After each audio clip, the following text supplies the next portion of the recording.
Bienvenue sur ce nouveau live avec Tony RC. Et cette fois-ci, on accueille Renaud Savoya. Salut Renaud. Salut tout le monde. Salut Salut Tony. Vivi, salut Tony.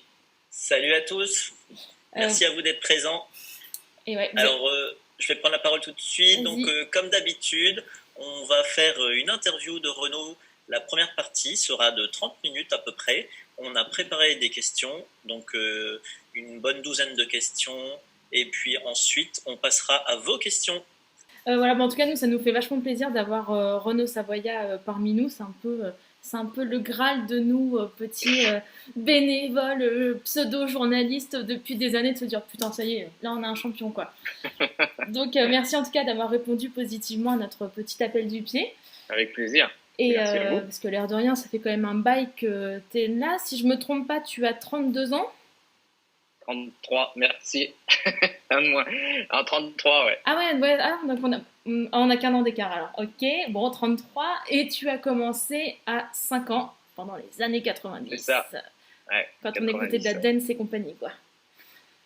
Ouais, non, années 90, ouais. J'ai débuté en 93, ma première licence. Donc, c'est pas hier, ouais.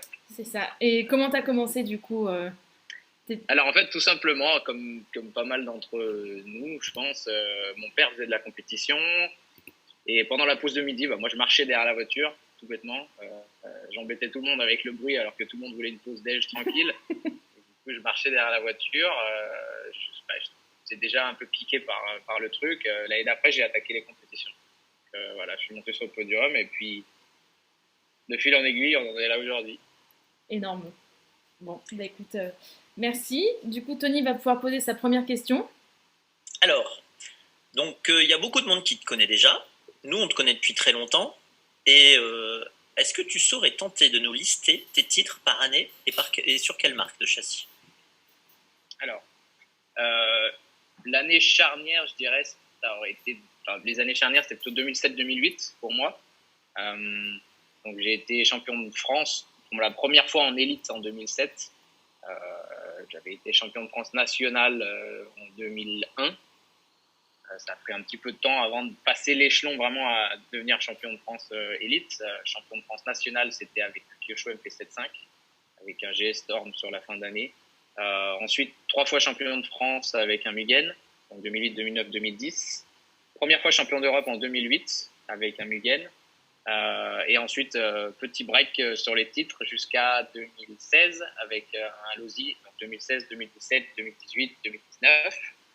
Et 2020 avec un Kyosho, puisque confinement oblige, je garde mon titre. Donc, Du vol, c'est du vol. Et une fois champion de France 4-2 avec un autre aussi en 2018. Pardon. D'accord. Bravo, belle mémoire. Ouais. À toi, Vivi. Ouais, on n'a pas 50 non plus, hein, on ne peut pas les oublier quand même. Non, c'est vrai, c'est déjà pas mal de s'en souvenir aussi précisément. J'ai une question que beaucoup se posent, mais finalement même moi, parce que je pense que c'est pas une question que j'ai souvent abordée avec les pilotes pro. Concrètement, pilote pro, ça consiste en quoi? Pour beaucoup, c'est piloter, être le meilleur, gagner, se dire allez, en fait le mec, il est toujours sur la piste en train de rouler, son métier c'est que rouler, rouler, rouler. Mais je pense pas que ce soit vraiment ça. Est-ce que tu peux un peu nous expliquer quel est réellement ton métier et quelle est une journée type et une semaine type d'un pilote professionnel?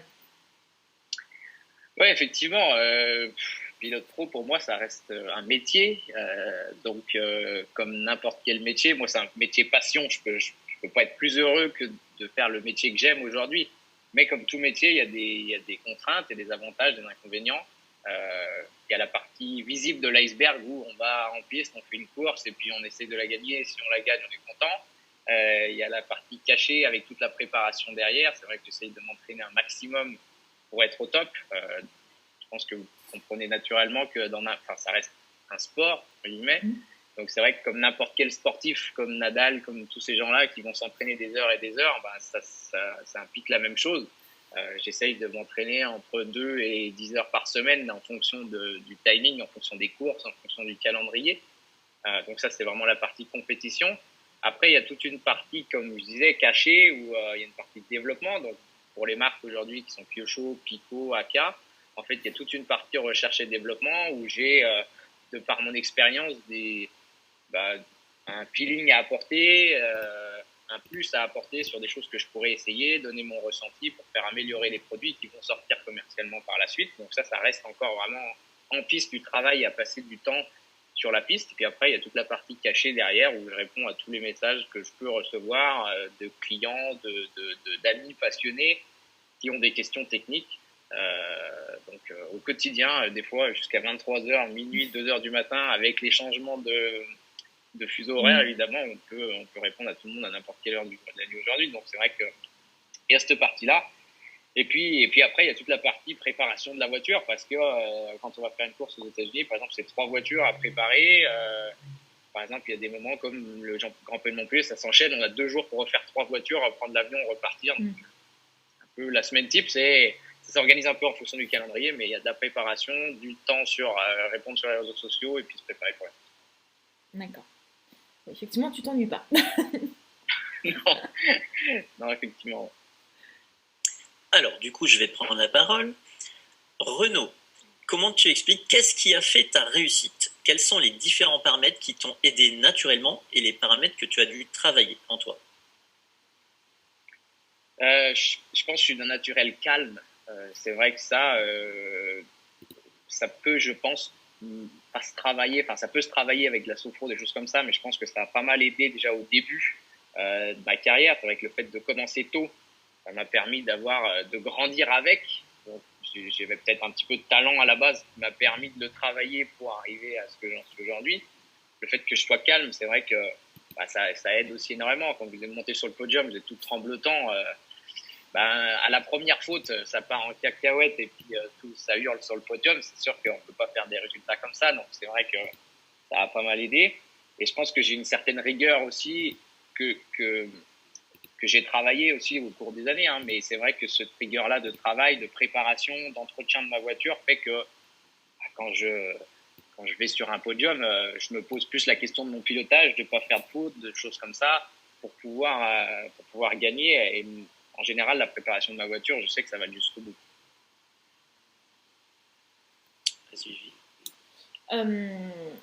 Comme certains le savent peut-être, tu as aussi une autre activité qui est donc celle de RSRC.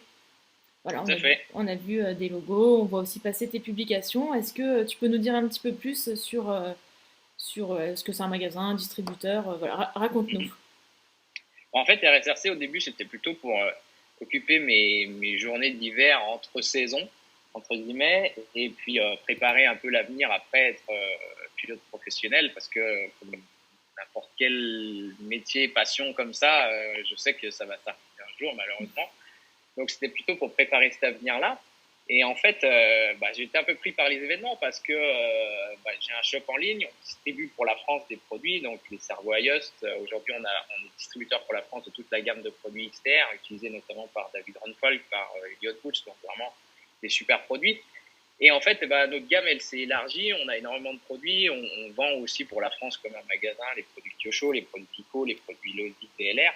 Et c'est vrai que c'est quelque chose qui demande de plus en plus de temps. Donc, en fait, depuis le début d'année 2019, ma compagne a rejoint l'équipe RSRC et donc elle s'occupe avec moi du magasin au quotidien.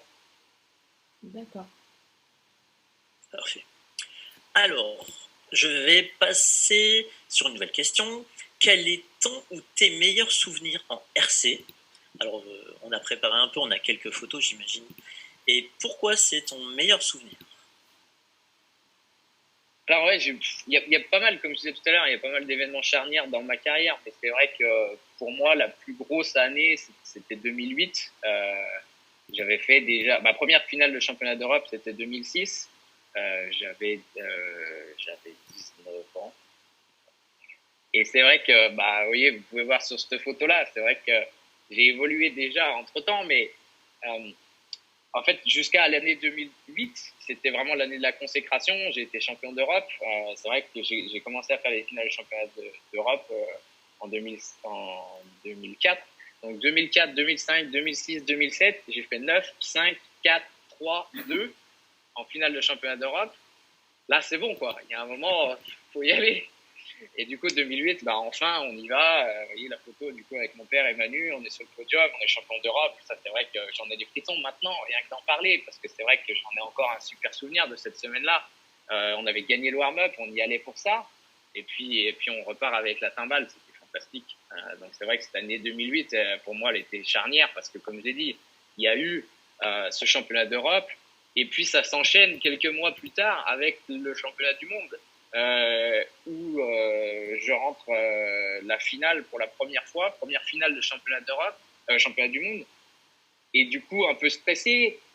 J'avais gagné le warm-up du mondial, donc tu te dis, il y a peut-être moyen de faire quelque chose.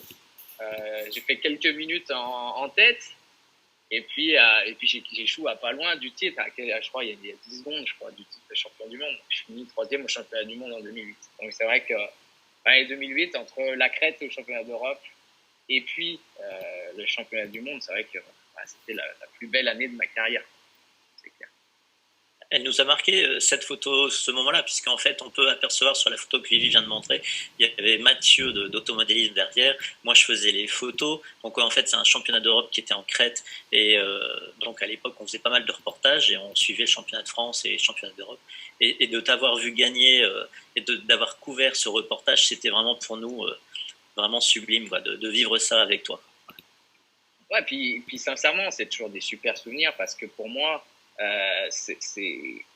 a à ce moment-là, je parle comme un vieux, mais c'est vrai qu'à ce moment-là, on avait peut-être un peu plus d'esprit équipe de France. Moi, je me souviens autant au championnat d'Europe en Crète en 2008 ou à Reims en 2012, quand je joue encore une fois le titre. Il y a énormément de monde. Là, à Reims, c'était pareil. Je veux dire, il y a des dépassements avec David Rolfal. Tout le monde gueule, tout le monde chante, tout le monde tape des pieds. Ça, c'est vrai que c'est une surmotivation pour moi. Autant, il y a certains pilotes, ça les stresse. Moi, je trouve ça exceptionnel. Ça me booste à fond. Donc, c'est vrai que c'est des super souvenirs. Tout à fait. Ouais. Pour en avoir vécu avec toi, c'est vrai. Et il y avait aussi, j'avais vécu aussi un autre championnat d'Europe à Auxerre, je crois. Je crois que c'était beaucoup plus tôt que ça. Mais pareil, il y avait des super ambiances entre Français. C'était en 2007, il me semble, Auxerre. Il y a eu 2007, ouais. J'ai fini vice-champion d'Europe. J'étais en tête, et puis Robert a décidé de mettre les bouchées doubles. Du coup, il m'a bouffé juste avant la fin. Et c'est vrai, on n'en a pas parlé de ça, mais c'est vrai qu'il y a souvent eu une rude concurrence entre Robert Battle et toi. Ouais, c'est vrai. Mais en fait, du coup, je serai en live aussi avec lui le 3 mai. Pour moi, aujourd'hui, c'est peut-être un des pilotes pro avec lequel j'ai le plus d'affinité, parce qu'on se suit depuis des années. À chaque fois que j'ai un changement de marque, il me dit non, mais fais le bon choix. Là, je veux que tu reviennes jouer avec moi. Je veux qu'on refasse les batailles comme autrefois et tout ça. Et c'est vrai que pour moi, c'est un des pilotes pro avec qui je m'entends le mieux, et qu'on a un super respect, en tout cas, autant en dehors que sur la piste. On le voit là d'ailleurs sur la photo à tes côtés, sur le podium de Guarda en 2010. C'est ça. Il serre un peu les dents, parce qu'effectivement, on s'est battu le titre et il a fini deuxième. Mais ouais. Ouais, il sourit pas trop sur la photo, on est d'accord. Là, Miguel Mathias non plus, il a pas l'air trop content. Mais lui, il sourit jamais, c'est normal. Ouais, c'est pas un grand souriant. C'est pas un grand communicant. Non, on va dire ça comme ça. Il est sur la table devant toi, je le vois, ton petit requin. D'où ça vient cette histoire de requin? Et ouais, parce que du coup, on a été coupé, parce que j'étais en préparation, tout le monde me l'a demandé. J'ai fait un tuto origami la semaine dernière, et du coup, j'étais obligé de préparer un tuto requin, comment faire un requin en origami.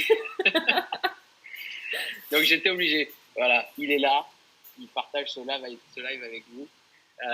Il n'est pas fini, j'ai été coupé. Oui, on a été un peu trop rapide. Je suis désolé. Donc non, pourquoi le requin? En fait, je sais pas pourquoi, depuis gamin, je suis fasciné par les requins. Je trouve que c'est un animal magnifique. Et en fait, à l'époque, Flo Day, qui me peignait mes carrosseries, a récupéré le logo de Nakano, le pilote moto. Et en fait, c'était exactement mon logo. C'est-à-dire que le requin, il a le pilote de bécane sur son dos. Et il m'a fait ça sur une carreau un jour. J'ai dit, mais ça, c'est exceptionnel. Je veux ça, je garde ça. Et en fait, du coup, depuis, ça devait être 2003, je crois, un truc comme ça, j'ai les requins sur mes carrosseries quasiment à chaque fois. Et du coup, j'essaye de faire en sorte de trouver des peintres suffisamment talentueux pour pouvoir le faire. Pour pouvoir Du continuer coup, à le faire. voilà, quand on a commencé à en discuter avec Val, il me dit ouais, je pourrais peindre tes carrosseries, tout ça. Je dis Val, c'est super bon, tu fais des super trucs, mais la seule condition, c'est que tu puisses peindre le requin. Et du coup, il m'a dit ouais, allez, j'essaye, on y va. Donc ouais, j'étais passionné par les requins depuis tout jeune, jusqu'en 2009, quand j'ai habité en Australie, où du coup j'ai plongé avec les grands blancs. Donc je suis parti une semaine sur un bateau de pêche, et du coup je suis allé plonger avec les grands blancs dans une cage, mais dans une cage en profondeur. Donc voilà, ça a continué d'alimenter cette passion, et c'est vrai que j'étais à 10 cm des grands requins blancs qui faisaient plus de 5 mètres, et du coup ça a continué d'alimenter ma passion. C'est énorme. Bon, en tout cas, au moins, tu as trouvé un logo où on te reconnaît assez facilement partout, les carreaux. Du coup, l'avantage. Ouais, voilà, ça reste sur toutes mes carrosseries. Le logo aussi, du coup, de RSRC, Arbor Firmont Requin, ça correspond aussi un peu à ma façon de voir les choses. C'est que je suis ultra compétiteur, je ferai tout pour gagner. Et du coup, voilà, ça donne un peu cette image-là, malgré que quand on rentre un peu dans la vie du requin, on voit que c'est pas forcément l'image qu'on veut donner de cet animal, mais voilà, ça me représente bien, je pense. Oui, t'es pas si méchant. Tu vas pas manger tout le monde, ça va? Non, je mangeais personne encore, tout va bien. Parce qu'avoir un caractère de requin, c'est pas terrible non plus. C'est surtout en bourse, personnellement. Alors, on en parlait un petit peu tout à l'heure. Tu as eu un trou à un moment donné, tu disais, au niveau de tes titres.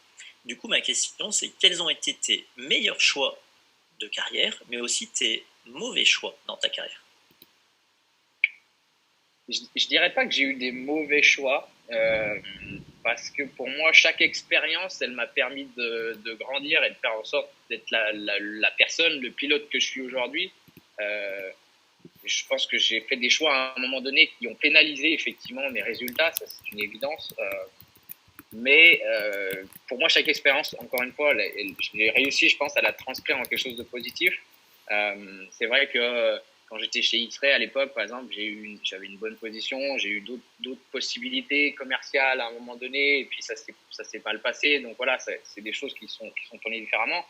À l'époque, c'est vrai que j'étais 3 fois champion d'Europe. Historiquement, d'affilée, personne ne l'a fait. Donc, je suis le seul encore aujourd'hui à être 3 fois champion d'Europe d'affilée. D'être 3 fois champion d'Europe, c'est arrivé, mais 3 fois de suite, jamais. Je vais essayer, cette année, ce sera pas possible, mais l'année prochaine, de mettre un 4e titre à mon collier pour monter encore dans cette hiérarchie historique. Mais voilà, à l'époque, j'étais 3 fois champion d'Europe. J'ai fait le choix de partir vers une nouvelle marque. Tout le monde l'a critiqué. Mais c'est vrai que c'était un choix à ce moment-là de ma carrière. J'en avais besoin.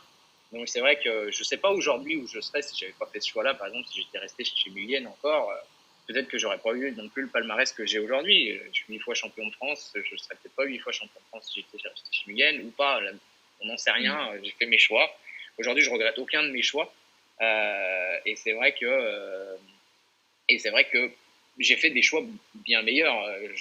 Voilà, aujourd'hui, de créer mon entreprise, le fait de continuer là-dedans, parce que j'ai eu des mauvaises surprises aussi. J'ai été très déçu par certaines personnes, et à un moment donné, tu es là à te dire est-ce que j'ai vraiment envie de rester dans ce milieu-là ou pas? Et c'est vrai que je suis resté dedans, et j'apprécie énormément de personnes dans ce milieu, donc c'est vrai que je pourrais pas décrocher.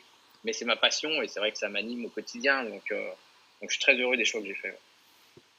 Très bien, merci. Catherine. Par contre, oui. je vous coupe 2 secondes, mais on n'avait pas dit que pour Marie, il y avait plus de 200 personnes en live. Ouais, on les a toujours pas dépassés là. On est à 192, sans déconner. Partagez la vidéo, faites une watch party, je sais pas. Marie, elle m'a envoyé un message hier, elle m'a envoyé un texto, elle m'a dit allez, sois fort parce que moi j'ai mis la barre haute. Je dis mais Marie, tu m'as mis la pression là, et je suis obligé là, faut y aller. Tu sais quoi, je la balance. Et on est qu'à 190. Elle m'a appelé ce matin pour connaître tous les chiffres qu'il y avait eu depuis lundi. Mais je lui ai quand même expliqué qu'il y avait une histoire de replay, que les gens étaient peut-être pas dispo, que les gens allaient forcément regarder après, et qu'il fallait pas non plus qu'elle s'avoue qu'elle s'avoue vainqueur. Mais j'espère qu'elle est en train de regarder d'ailleurs. Je la balance, elle est en comité directeur de la Fédé. Ah. Voilà. Donc elle va. Par contre, François nous regarde, hein, parce que lui, le comité directeur, c'est pas ce qui le passionne. Il préfère t'écouter toi, en tout cas. Alors, ce qui est sûr, c'est que le sujet que abordait Marie est un sujet qui est hyper. Que tous les compétiteurs veulent avoir une réponse. Même moi, le premier, hein, je pose la question. On a beaucoup de choses qui dépendent des choix que vont faire la Fédé à un moment donné. Donc c'est vrai que... Alors, du coup, non, elle nous regarde parce qu'elle vient de m'envoyer un SMS en disant « Vilaine, je pense que vous allez même le voir passer à l'écran. » Voilà. Ils sont vachement concentrés au comité de la Fédé, a priori. Ouais, pas mal, hein. Exactement. C'est à toi maintenant. Question suivante. Bon, alors je rebondis sur l'actualité du jour, hein, tu vois, c'est comme Plus belle la vie, on arrive à s'adapter un peu au quotidien. On en a discuté ce matin. Tu as partagé aussi une vidéo sur ta page. On fait face à une espèce d'énorme vague de youtubeurs sortis de nulle part. Voilà, enfin pour nous, parce que je pense qu'on est des vieux et qu'on est un peu dépassé par tout ça. On a encore à l'époque des forums qui, bon, malheureusement, ne sont plus trop d'actualité. Donc on a réussi à rebondir sur Facebook. Maintenant, il y a l'arrivée des youtubeurs avec des gens qu'on ne connaissait pas du tout. Et donc, on voit de tout. Là, clairement, on a vraiment de tout. Du bon, du moins bon. Qu'est-ce que tu en penses ? C'est vrai qu'à tout niveau, c'est vrai que chacun essaye je sais pas, de se mettre en avant. Aujourd'hui, c'est la façon de voir les choses. Moi, j'ai beaucoup peut-être de jeunes pilotes qui me contactent pour être sponsorisés, pour qu'on parle d'eux, pour qu'on partage leurs photos, des choses comme ça. Alors qu'ils ont gagné une course de ligue. Malheureusement, vous faites du motocross, vous faites du karting, vous avez gagné la régionale du coin. On va pas vendre 50 000 karting parce que vous avez gagné la course locale. Et je pense qu'on est dans cette bulle-là aujourd'hui. Tout le monde veut sa part de célébrité, sa part de choses comme ça. Et c'est vrai que j'ai partagé un truc ce matin, mais c'est exactement ça. C'est-à-dire qu'aujourd'hui, moi, le premier, si je fais de la course à pied ou je fais du vélo, je suis beginner. Je ne vais pas commencer à dire faut faire ça ou faut faire ça. Je vais plutôt être dans l'autre sens, à suivre les autres. Je regarde des tutos pour n'importe quoi aujourd'hui. Pour faire mon requin en papier, je me suis pas dit tiens, je vais le faire. Donc c'est vrai que et on a des choses comme ça sur Facebook, sur YouTube. J'ai partagé du coup la vidéo sur YouTube aujourd'hui. Alors est-ce que c'est du réel ou est-ce que c'est du fake? J'en sais rien. Cette vidéo elle a été faite en 2012. Et du coup, ce mec-là, moi, j'ai l'impression qu'il vit sa vie à fond. Il a l'impression de faire vraiment quelque chose de bien et il veut partager ça avec ses potes.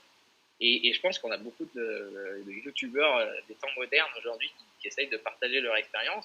Et effectivement, à l'époque, moi, déjà, en tant que pilote pro, je me bataillais contre des a priori comme ça et des personnes qui balançaient des trucs sur des forums. Vous pouvez voir la vidéo, j'en pleure de rire encore. Quand tu l'as, de faire ça. Ouais, je vous la partage. Tu nous l'as envoyé ce matin, j'ai halluciné. J'ai piqué une barre. D'abord, le gars, il tient la tige d'amortisseur avec une pince coupante, puis après, il rectifie les défauts. C'est excellent. Non, mais c'est exceptionnel. Moi, je veux dire, à chaque fois qu'on est en soirée de championnat de France, un truc comme ça, tu vois, tu as fait des mauvaises qualifs, tu es dans les flops complets quand tu fais les tops et les flops autour de la table. Tu te remets cette vidéo-là, tu te dis, barman, une autre bière, c'est bon, on est reparti là. C'est un truc de malade. Et c'est vrai que ce genre de personnes, malheureusement, font énormément de mal parce que lui, il le fait peut-être en rigolant. Je ne pense pas. Mais il le fait sérieusement et il y a des gens qui vont regarder ça en disant « Ah ouais, il faut faire comme ça, c'est comme ça qu'il faut faire. » Et du coup, forcément, ça fait énormément de mal à notre activité parce que du coup, moi, je me bats encore 2 fois plus derrière pour dire « Non, non, il ne faut pas faire ça. Il ne faut pas faire ça. » Et c'est vrai que... Et c'était l'époque des forums, effectivement, où il y avait des mecs qui roulaient dans leur jardin et qui commençaient à donner des conseils à n'importe qui. C'est encore le cas aujourd'hui. Et c'est aussi malheureusement le cas sur YouTube et sur Facebook aujourd'hui. Chacun y va de son petit commentaire. J'ai pas la science infuse. J'ai 30 ans d'expérience. J'essaye de faire au mieux. Des fois, quand je fais des tutos, putain, je vais quand même regarder 2-3 trucs pour être sûr que je dis pas des conneries. Et j'essaye parce que j'ai quand même la pression de me dire, mais attends, il y a quand même des gens qui vont m'écouter. Je crois que mes vidéos, il y a plus de... On a plus de 2000, 3000 personnes des fois qui voient la vidéo, 4000, les derniers tutos, on est à entre 7 et 10 000 personnes qui voient la vidéo.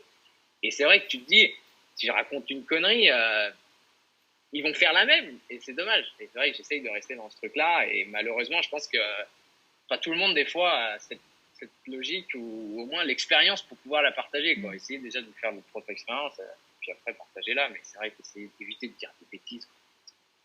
Ouais. Exactement. D'ailleurs, en tant que nouveau youtubeur, puisque j'ai créé ma chaîne en janvier, donc Tony RC, pour ceux qui veulent, cette interview sera entièrement rediffusée sur YouTube. Et effectivement, si moi je dois parler par exemple de montage d'un différentiel ou d'amortisseur, eh bien j'ai une source très très sérieuse en ce moment, ça s'appelle les tutos de Renault, où là je suis sûr d'avoir une information professionnelle, et je vous conseille, pour ceux qui ne connaissent pas, de chercher les tutos de Renault sur internet. Voilà. Je vous coupe 2 secondes, mais non, c'est moi qui ai merdouillé, désolé. Okay. Voilà, j'ai pas réussi à faire la bascule entre YouTube et Zoom, hein, désolé. Tout va bien. Et d'ailleurs, à un moment donné, on a passé la barrière des 200 personnes, donc oui. Tu vois, Renault. Quand on a commencé à parler des faux youtubeurs, là, sur YouTube pour voir des tutos. Ils sont connectés. Alors, vous irez voir le profil de Renault, la vidéo avec la pince coupante et la lime, elle est sur son profil. Alors, tiens, il y a quelqu'un de la fédération qui est en train de te regarder, j'ai une question un petit peu pour toi, Renaud. Confinement oblige. La saison 2020 de CF ne peut se faire, donc CF Championnat de France. Comment vois-tu les choses? Qu'en penses-tu? Oui, c'est vrai que c'est difficile pour tout le monde, hein, le confinement. Ça, c'est vrai que c'est compliqué. J'ai essayé de mettre un petit coup de gueule la dernière fois sur ma page. Je pense que dans ma petite célébrité dans notre milieu, j'essaye d'activer un peu les choses. Quand je vois les gens qui se baladent dehors, je trouve ça dommage. On est tous bloqués chez nous. Si ça continue comme ça, tout le monde va sortir au 11 mai. Wouhou, c'est la fête. Et puis, en fait, dans 15 jours, on a la moitié de la population qui est malade ou à l'hôpital ou décédée. Je pense que malheureusement, il y a beaucoup de personnes qui n'ont pas pris encore la notion des choses et du danger du confinement, enfin, du danger du Covid. Il faut vraiment respecter les choses. Et je pense et j'espère que la Fédé va faire en sorte de pouvoir perdurer ce confinement. Alors c'est vrai que pour moi, je suis le premier attristé. C'est mon métier, c'est ma passion. Là, ce matin, j'ai tondu la pelouse, j'ai mis 3 mm et demain, je fais un circuit dans mon jardin. J'en peux plus. Ça me démange, c'est clair. Mais voilà, il faut respecter les choses. Je pense que les décisions elles vont être prises pour faire en sorte qu'on puisse revenir progressivement à faire des courses. S'il faut mettre un masque, on mettra des masques. Ça sera plus compliqué de mettre le casque, mais voilà, on va faire en sorte qu'on puisse revenir à une activité normale. C'est sûr que moi, quand je vais rouler 2-3 fois par semaine en période normale, c'est vrai que là, je n'ai pas touché la radio depuis début mars, hormis pour jouer avec ma fille dans le jardin. C'est vrai que c'est pénible, c'est ma passion. Ça fait 30 ans que je fais ça. Et là, pour moi, une trêve de quasiment 2 mois sans toucher la radio, ça m'arrive jamais. Jamais. Comme je disais, moi, j'avais créé RSRC pour occuper les longues journées d'hiver. Les longues journées d'hiver, pour moi, aujourd'hui, c'est du 1er au 15 décembre ou du 15 décembre au 31 décembre. Je suis à Padova début décembre, je suis à Padova début janvier. La saison, je ne s'arrête jamais. Je ne m'arrête jamais autant que ce qu'on fait aujourd'hui. Et c'est vrai que c'est ultra frustrant. On verra comment ça reprend. Peut-être qu'on va avoir une ségrégation par région. On ne pourra plus bouger, faire des courses. Pour moi, c'est peut-être pas plus mal. Du coup, je suis content parce que je vais peut-être pouvoir aller plus en contact avec ces personnes qui suivent les tutos et qui ont besoin de soutien. C'est vrai que c'est un problème pour moi aujourd'hui. Ça a toujours été. Quand je vais faire des courses à l'étranger, j'ai énormément. Enfin, mon timing, il est super chargé. J'ai énormément de courses dans l'année. Je crois que il y a 52 week-ends dans l'année, et la dernière fois, j'avais 35 courses, donc c'est compliqué d'allier la vie perso et les courses. Et du coup, quand on me dit « Ouais, mais t'es pas venu en Normandie là-bas, on avait une course Non. Ouais, c'est compliqué. Et du coup, pour moi, on verra comment ça s'organise. Du coup, peut-être j'aurai d'autres voyages à la fin d'année si c'est possible, mais du coup, c'est plutôt une aubaine parce que ça va permettre d'être un peu plus en contact avec les personnes qui en ont le plus besoin. Pour moi, j'apprends rien à personne quand je vais faire un championnat de France. J'y vais pour gagner, j'y vais pour essayer d'avoir un titre. Mais je pense que les personnes qui font des championnats de France, alors, il y en a qui savent pas et qui ont besoin encore. Mais moi, là où je peux le plus aider, c'est sur une course régionale, une amicale. Le mec qui a monté sa voiture la semaine d'avant en brocheless et qui a personne pour l'aider. Enfin voilà, je pense que ça va me permettre d'être plus en contact avec entre guillemets le compétiteur passionné qui lui n'est pas là pour rechercher un sponsoring, il est déjà sponsoring. Okay, merci Renaud. Ça enchaîne directement sur la question, ça colle à merveille là la question suivante.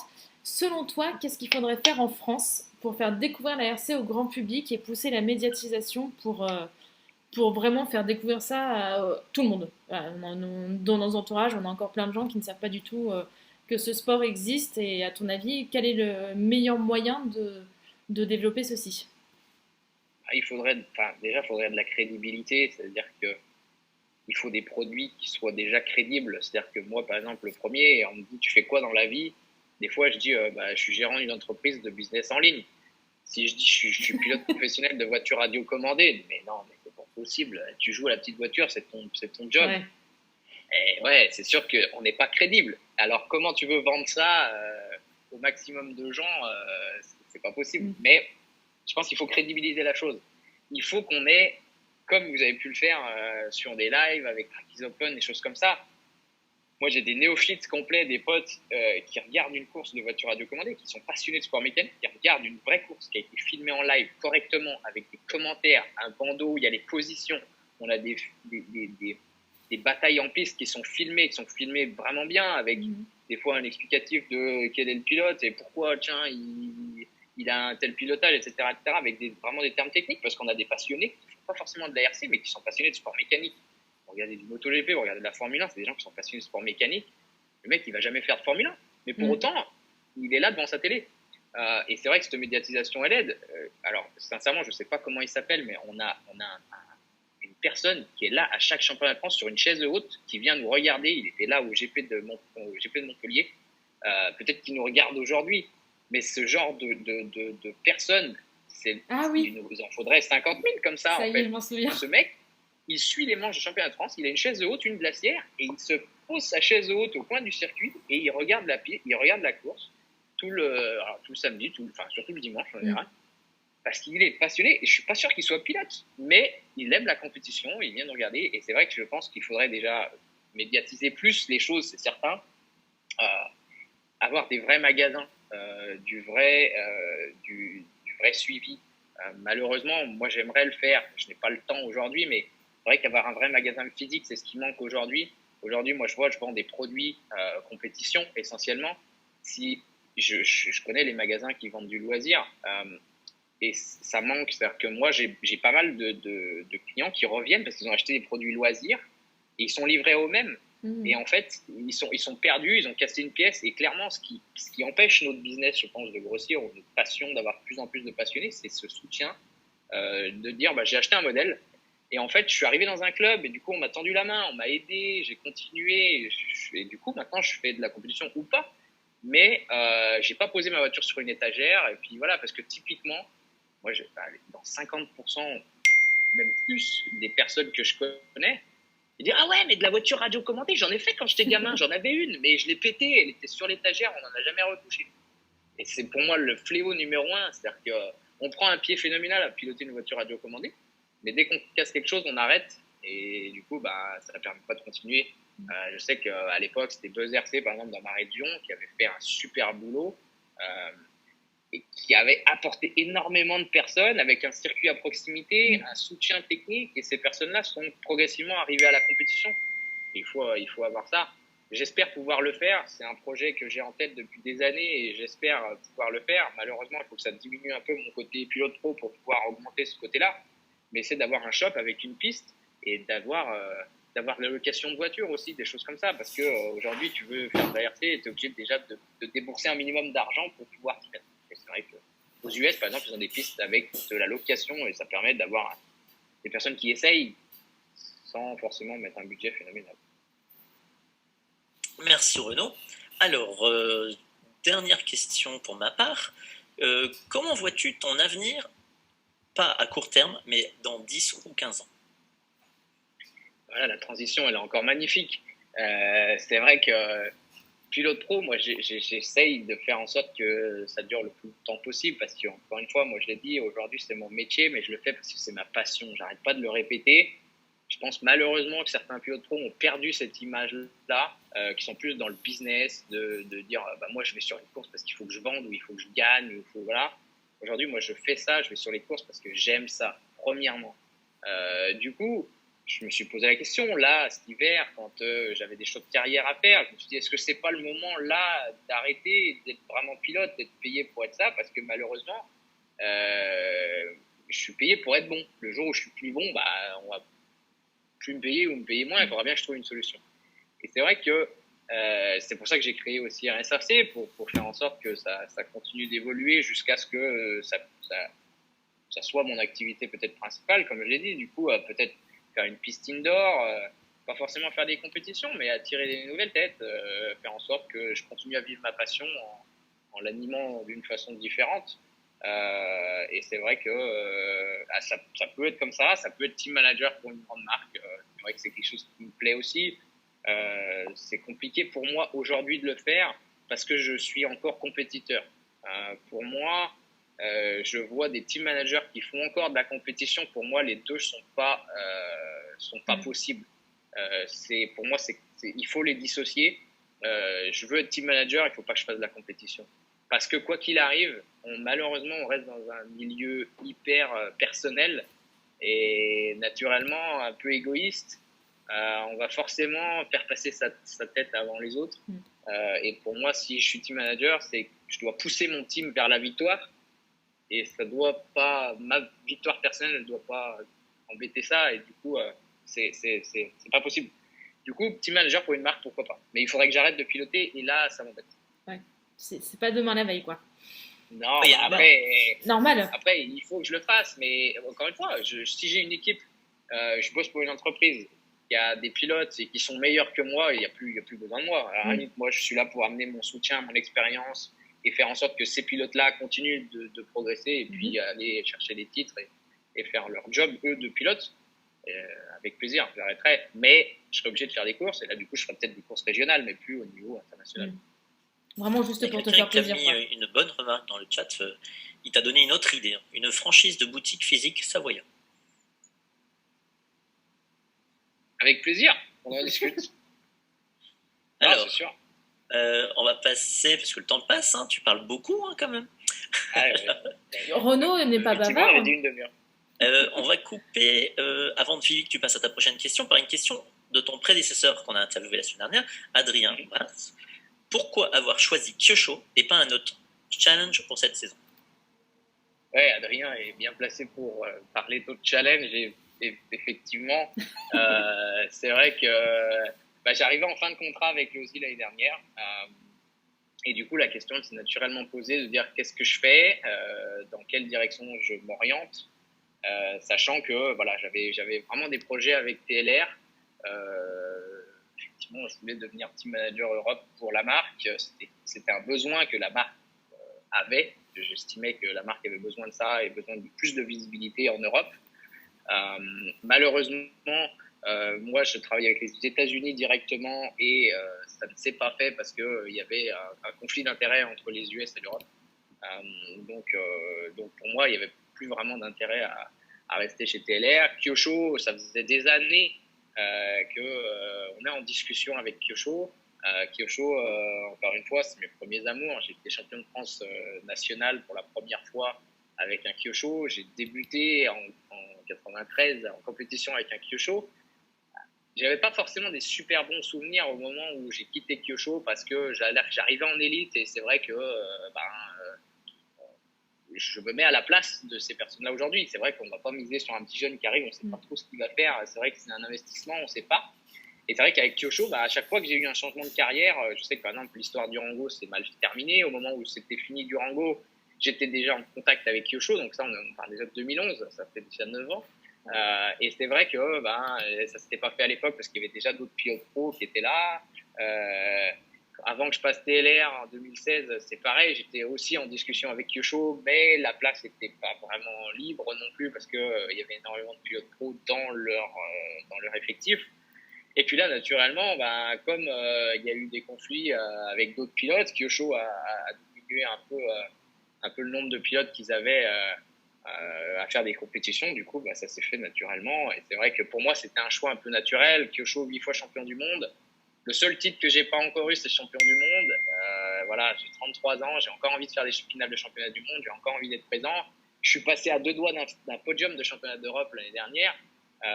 Du coup, je me dis que j'ai encore quoi faire. Et pour moi, j'avais pas mal d'options.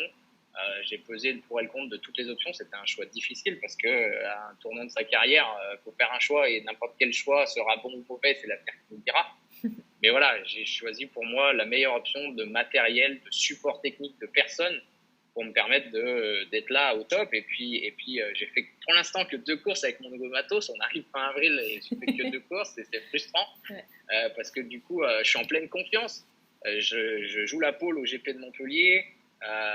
Il a plu pendant les finales, mais sinon j'avais une belle vitesse et j'étais là pour jouer un podium ou peut-être une victoire. Donc voilà, j'ai hâte que ce confinement se termine, que je puisse retourner m'entraîner, profiter de mon matériel parce que je sais rien encore de tout ce nouveau package et du coup, voilà, j'ai hâte d'y retourner. Encore un peu de patience. Ouais, je crois. Ouais, oui, malheureusement. D'ailleurs, tu parles donc de Kyosho. Du coup, on va faire un petit point sur tes sponsors actuels.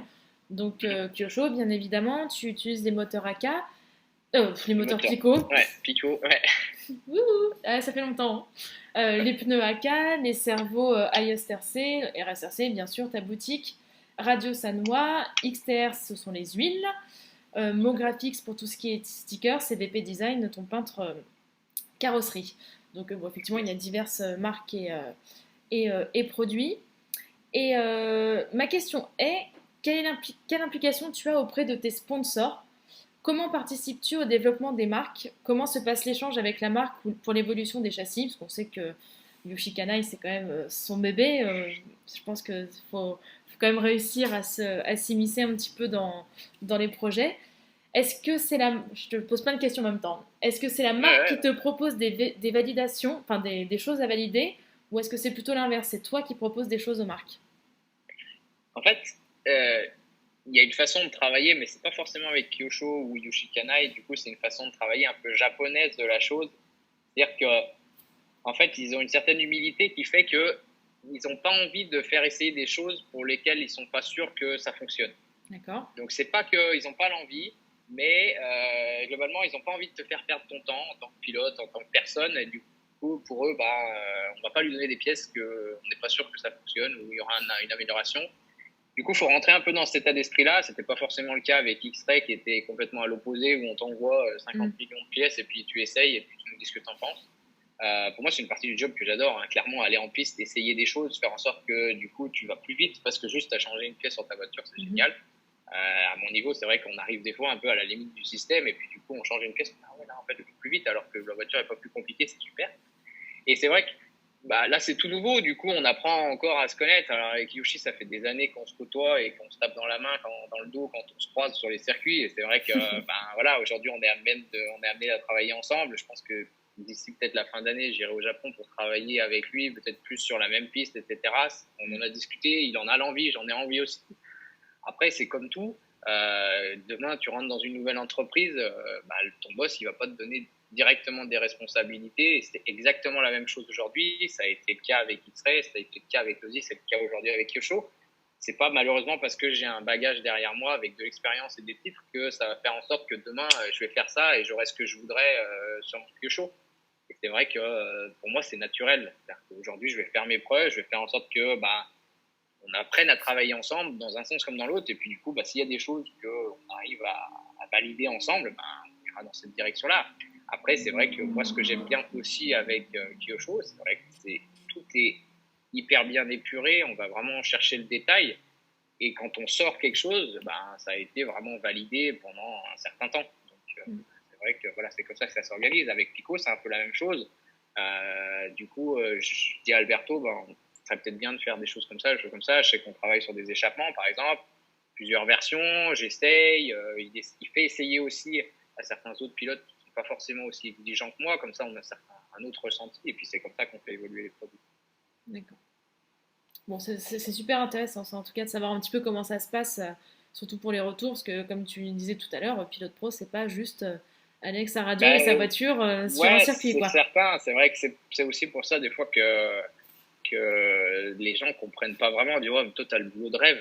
Ouais, mais bon, ça m'est souvent arrivé d'aller en piste, de recevoir des pièces sous 24 ou 48 heures, d'aller en piste la journée et d'être encore à 11h ou minuit sur mon ordi ou sur mon téléphone à faire un rapport de ce que j'ai essayé, pourquoi, comment. Et puis, encore une fois, quand je vais faire une journée d'essai, des fois, c'est pas fun. Hein. Des fois, là, par exemple, quand on a reçu des nouveaux diffs ou les nouveaux cardans, je passe 8 heures à la piste, j'ai roulé 2 heures maximum parce que je passe du temps à tout démonter, remachiner, refaire. Ce qu'on appelle aussi back-to-back, c'est-à-dire que moi, je suis obligé de donner mon feedback. Mais si je donne mon feedback sur un produit, il faut que je sois sûr de ce que ça fait exactement. Donc, en fait, je vais mettre la pièce, je vais la renlever, je vais la remettre, je vais la renlever, je vais la remettre. J'écris, je prends énormément de notes sur ce que ça fait en comportement de la voiture, sur les temps, le meilleur temps, la moyenne. Voilà, c'est vraiment du travail et de l'organisation. Et puis, c'est un travail super solitaire. Parce que du coup, t'es tout seul toute la journée. Ouais. C'est ça, me and myself. Ça. Je mets un peu de musique. Alors, des fois, j'ai des potes qui peuvent se libérer, qui viennent rouler. Dans certains clubs, du coup, voilà, il y a d'autres pilotes qui viennent avec moi. Et ça, c'est vrai que c'est fun. On passe des journées. Alors, j'essaye de garder mon programme de la journée, mais c'est vrai que c'est toujours plus agréable de rouler avec d'autres gens. Ouais. D'être à plusieurs, de papoter, de rigoler, de partager, quoi. Exactement. Ouais. Ce qui, pareil, enchaîne parfaitement bien avec la question suivante. T'es trop fort. Manouche, qui peut-être nous regarde. Salut Manu, salut Gladys. Peut-être qu'elle nous fera un coucou s'il est là. C'est ça. Qui est donc ton beau-frère et mécano. C'est ça. Ouais, les deux. Il te suit partout depuis quand même maintenant pas mal d'années, sauf qu'il n'habite pas du tout à côté de chez toi. Non, effectivement. C'est vrai que justement, souvent on me dit, mais tiens, Manu il est pas là, ou là-haut chez lui, on dit, tiens, Renaud, quand est-ce qu'il vient ici? Bah ouais, mais non, c'est tout à fait la même chose. Et du coup, il dit, voilà. Ah, il est là. Non, effectivement, Manu, ça fait des années qu'on se connaît depuis le collège. On a mis en commun à l'époque, et c'est comme ça qu'on s'est rencontrés. On faisait chacun de la RC de notre côté, sans se connaître. À chacun 2 régions de France différentes, et puis la RC nous a rejoints, et du coup c'est comme ça qu'il a rencontré ma sœur et qu'ils sont heureux aujourd'hui. Je suis très heureux pour eux.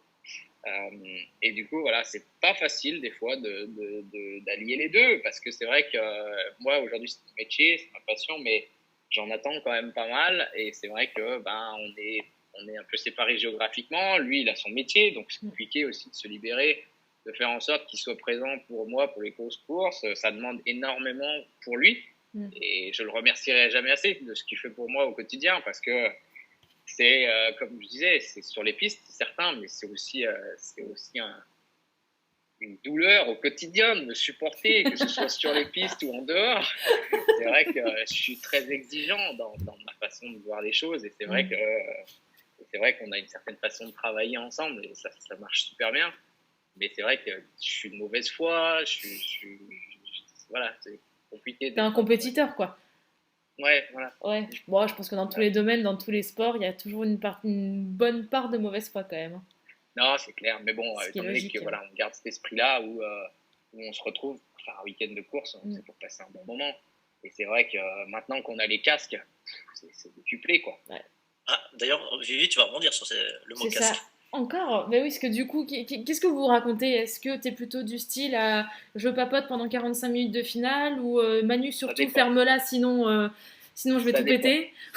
Ça dépend. Alors du coup, ça dépend de l'état d'esprit. Ça dépend de l'état d'esprit. Il y a des moments où je dois être concentré, évidemment. Et en général, quand ça se passe bien, on a plutôt tendance à parler, et là, c'est pas bon. Parce qu'en fait... malheureusement ou heureusement, c'est vrai que de piloter, ça demande énormément de concentration. Et si je commence à parler, c'est sûr que ça fait de la merde. On l'a vu, parce qu'on s'entraîne pas souvent ensemble, en fait. Donc c'est compliqué des fois s'organiser. Mais en fait, souvent, c'est notre petit moment à nous. C'est après le warm-up de l'Euro. On a 1 jour ou 2 jours après, le lundi et mardi.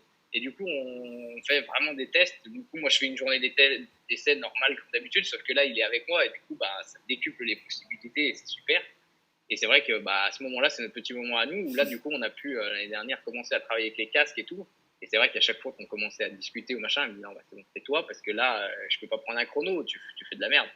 Donc, c'est compliqué. Mais c'est vrai qu'avec les casques, c'est exceptionnel. les casques ont commencé à arriver dans le truc. On a dit, ouais, pas trop, parce qu'on n'a pas trop tendance à discuter, à partager déjà à l'époque, quand moi j'étais sur le podium et lui en dessous, on ne discutait pas vraiment. Jusqu'au moment où, en gros, je rate la victoire au CF de Bergerac à l'époque, parce qu'il m'a appelé 2 fois et j'ai pas entendu. Le podium était trop haut, et puis je suis déjà à moitié saut, ça fait 30 ans que je fais de l'ARC. Et du coup, j'ai pas entendu, je suis passé, on a calé, du coup, on n'a pas gagné, c'était frustrant, donc il restait pour terminer, on prend les casques. Et puis, et du coup, les casques, bah, c'est hyper pro parce que du coup, ça permet de vraiment échanger niveau stratégie, et ça, c'est vrai que c'est exceptionnel. De dire, bah, tiens, la conso, elle est bonne, tiens, là, va falloir calmer un peu le jeu, ou faisant pas trop, parce qu'il y a effectivement, il y a des choses où moi, quand je pilote, avec l'expérience, j'arrive à m'en rendre compte, mais il y a des fois des moments où je ne m'en rends pas forcément compte. Donc il me dit, vas-y mollo, ou là, tu t'endors, là, faudrait remettre un peu de jus.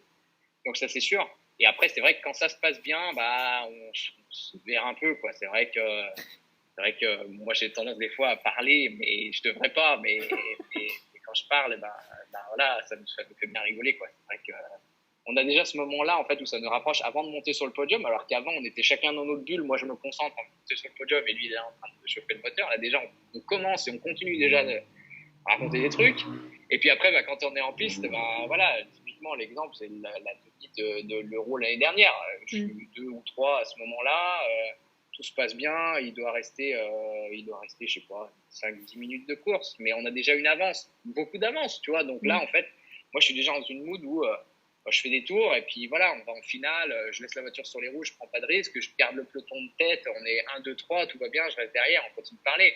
Robert Battle, qui est 2 pilotes à côté de moi sur le podium, s'énerve, et Hiro des puta, et moi j'ai pas pu m'empêcher de dire dans le casque Hiro des puta, parce que voilà, et du coup, on est en finale de championnat d'Europe, voilà, c'est notre façon de voir les choses. Et, si je peux me permettre de rebondir, il y a Patrick Ovinet qui a fait une remarque dans le chat. Renaud, Manu t'a-t-il déjà grondé sur une course comme ça se pourrait se faire sur un binôme père et fils? Ouais. Alors après, en général, je suis plutôt, je monte très vite, je redescends très vite. Donc si je m'énerve, ben ça redescend 5 minutes après. Mais à l'époque, je me rappelle d'une Burt à l'époque où en gros on a fait un calage panne sèche, on n'avait pas les casques encore à l'époque, et je cale une deuxième fois panne sèche. Là pour moi c'était pas possible. Je dis non, c'est pas possible. On cale une fois panne sèche, d'accord, on cale pas 2 fois panne sèche. Donc je me suis énervé, et là il m'a dit et il y avait une ligne droite avec un drop down au fond, donc une grosse marche qui descend, et je passais à fond. Mais c'était stupide, hein. Mais parce que j'étais énervé, et en général ça redescend 5 minutes après, mais ces 5 minutes là, bah voilà, c'est un tour maintenant parce que je suis vieux, mais et ça dure un tour. Là ça a duré 5 minutes, et du coup on n'avait pas les casques, mais il me dit tu lâches pas, tu la casses, je me casse, je me barre. Et ben 2 tours plus tard, je l'ai foutu dans le poteau et la voiture elle est restée là-bas. Énorme. En voilà. mode, tu descends du podium et tu vas la chercher. En général, si, quand il y a bataille sur la piste, de toute façon, il le voit à mon pilotage. De toute façon, il voit quand je veux le faire exprès ou quand je veux pas le faire exprès. Et du coup, le casque, c'est vrai que ça permet de dire doucement, là, calme-toi, parce que tu vas tout fracasser. Vivi, est-ce que tu as fini ta question? Oui, on va passer sur une dernière question d'Adrien, je pense. Oui, pas la toute dernière, la deuxième. Voilà. Ah, d'accord. Bah, vas-y, je t'en prie. Alors, elle est excellente, sa question d'Adrien Brins. À quoi ça va vous faire penser aux inconnus? À quoi reconnaît-on un bon pilote? Ouais, il n'y a pas de bon et de mauvais pilote. C'est ça que je dois répondre. Le bon pilote, il monte sur le podium, mais il pilote. Et puis le mauvais pilote, il monte sur le podium, mais il pilote. Non, c'est vrai que pour moi, le mauvais pilote, c'est le mec qui s'aperçoit pas de l'erreur. C'est-à-dire que il est déjà à 2000%. Et ce mauvais pilote-là, on le voit déjà avant même qu'il monte sur le podium. C'est-à-dire qu'il est déjà hyper tendu, hyper stressé, et quand il monte sur le podium, ça finit forcément mal. Il y a un accrochage avec un pilote où il y a un fait de course, parce que ça arrive. Ce pilote-là, il va faire une faute, il va avoir un fait de course, et il pète un câble, il tape sur le podium. Voilà, ça c'est le mauvais pilote. Le bon pilote, il se fait shooter, il se tait, et puis il reste dans sa course. Voilà. Non, après, il n'y a pas. Ouais, mauvais pilote ou bon pilote, c'est compliqué à dire, mais ce qui fait la différence entre un bon pilote et un mauvais pilote, effectivement, je pense que c'est de savoir garder son sang-froid et de faire en sorte que la course, elle continue. Et puis là, aujourd'hui, avec la crise sanitaire, on relativise sur pas mal de choses. Donc, on peut aussi comprendre que c'est juste une course de petite voiture. Je pense qu'Adrien, il voulait plus dire entre un bon pilote et un très bon pilote, au niveau régularité, vitesse, temps d'adaptation. Ça, c'est encore une fois compliqué à définir. Pour moi, aujourd'hui, un bon pilote, c'est aussi un entourage. Effectivement, le bon pilote, il va forcément aller vite et il va pas faire de faute. C'est vrai qu'on en discutait avec Babas, je crois, l'année dernière ou il y a 2 ans. Colari avait dit, il y a pas mal de pilotes qui mettent des fois leur rapport de course, des choses comme ça, après les qualifs, qui disent, je suis pas forcément le plus vite, mais je fais pas de faute, donc tout va bien. Effectivement, ne pas faire de faute, c'est hyper important. Le mec qui va faire un tour exceptionnel et puis qui après il fait une faute, forcément il va pas aller bien loin. Mais du coup, Colari disait, ouais, mais le bon pilote qui est capable d'aller vite, s'il fait 80% de ce qu'il fait, il va continuer d'aller vite, mais il fera plus de faute. Et du coup, voilà, c'est un peu la philosophie, je pense. À partir du moment où tu as une vitesse naturelle, tu peux jouer sur ce gap-là pour ne pas faire de faute et puis avoir la régularité. Parce que moi, j'en vois, il y a des pilotes qui sont jeunes, fougueux, qui vont super vite, mais qui n'arrivent pas, des fois, à soulager un peu cette tension-là, à faire en sorte que les tours s'enchaînent naturellement et puis qu'après, la course, elle continue. Après, il y a cet aspect mental, comme je disais. Quand on est en bataille, c'est hyper compliqué. C'est une tension énorme de rester concentré pendant aussi longtemps sans faire d'erreur, etc. Et puis, à la première erreur, il faut surtout pas péter un câble. Moi, je vois combien de jeunes qui font une erreur en qualif et qui pètent un câble direct, alors qu'en fait, des fois, une faute, c'est pas grand-chose.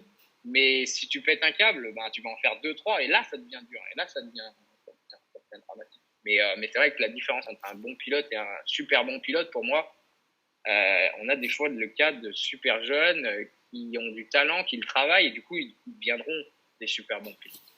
On a des jeunes qui travaillent énormément, il manque un peu cette étincelle, il manque un peu ce talent, et puis du coup, ça restera des bons pilotes, mais pas des très bons pilotes. Ok. Donc on a terminé. On a pris beaucoup plus de temps qu'il ne le faut parce que c'est un grand parleur, Renaud. J'avais pas apéro à 19h, donc c'est bon. Vivi, elle a apéro. Alors, on va passer aux questions du chat. Alors, j'en ai déjà, celles qui ont déjà été passées, je les ai mis en bas du fichier. Vivi, je ne sais pas si tu as vu. Je vois. On va essayer, vu que ça fait bientôt 1 heure qu'on est ensemble, on va essayer de les passer un peu plus vite sur certaines réponses.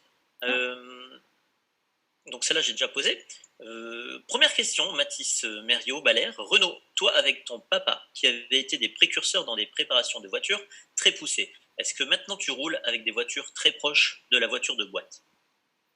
Alors, oui, c'est mon souhait particulier. C'est aussi un peu pour ça que on s'est un petit peu éloigné avec mon père à l'époque. Alors aujourd'hui, ça va beaucoup mieux. Mais en fait, à l'époque, il ne comprenait pas forcément qu'aujourd'hui, mon job, c'est de faire en sorte que la voiture soit le plus possible de boîte pour montrer qu'elle fonctionne telle qu'elle est. C'est-à-dire qu'aujourd'hui, mon Kyosho, il est d'origine avec les options Kyosho. Ça montre que, en gros, si la voiture, elle va à cette vitesse-là, c'est parce que je la pilote comme ça ou parce que j'ai mis le réglage qui me convient. Ça m'arrive souvent, des fois, d'avoir des pilotes qui me disent « Ah, tiens, essaye ma voiture ». Je l'essaye et puis le mec dit « Ah ouais, en fait, elle va vachement bien ma voiture ». Donc pour moi, c'est hyper important d'avoir la voiture la plus proche de l'origine parce qu'aujourd'hui, on a d'autres marques où c'est pas du tout le cas et c'est pour ça que j'aime bien Kyosho parce qu'on reste dans un truc hyper segmenté où justement le pilote il va pouvoir s'identifier avec exactement la même voiture, il n'aura pas besoin de mettre 50 000 euros d'options sur sa voiture ou d'autres marques même pour faire en sorte qu'elle aille. Et c'est vrai que ça a pu poser problème des fois l'année dernière parce que moi j'avais la voiture d'origine et j'étais devant et malheureusement elle me convenait telle qu'elle était. Donc pour moi ça reste quelque chose d'hyper important. À partir du moment où vous êtes sponsorisé, on vous aide, c'est pas pour mettre les pièces de notre marque, faire des modifs quoi. Ok. Vivi, regarde ce que j'ai mis en deuxième question, elle est pour toi celle-là. Ah, en effet. C'est une question de mon frère, donc j'en profite, je vais faire comme les enfants. Coucou maman, coucou papa, coucou mon frère, coucou ma nièce. Qui te dit qu'est-ce que tu penses du nouveau châssis Kyosho? Est-ce que de base, il est simple? Oui, alors du coup, ça c'est quelque chose que, même si je roulais avec d'autres voitures à l'époque, sincèrement, c'est quand même un discours que j'ai répété depuis plusieurs années.